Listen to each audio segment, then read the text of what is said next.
ইতিমধ্যে শেষ হতে চলেছে সাবেক বিসিবি সভাপতি নাজমুল হাসান পাপন অধ্যায়।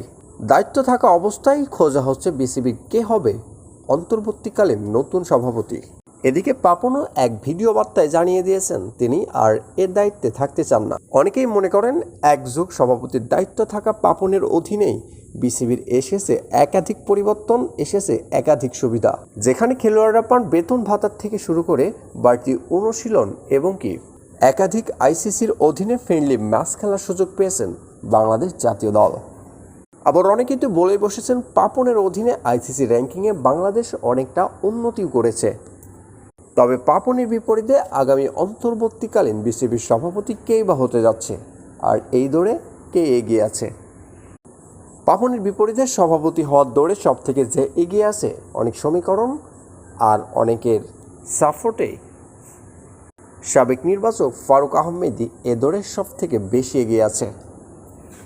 এদিকে বদলে গেল পাকিস্তান বাংলাদেশের দ্বিতীয় টেস্টের ভেন্যু।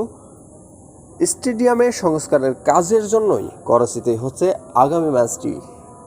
সব ঠিক থাকলে আগামী ম্যাচ শেষে 28 আগস্ট দেশে ফিরছে টিম টাইগার্স। দেশে ফিরে নেবে আরও 3টি টেস্টের জন্য প্রস্তুতি, সাথে চ্যাম্পিয়ন ট্রফির জন্য দল নির্বাচন করবে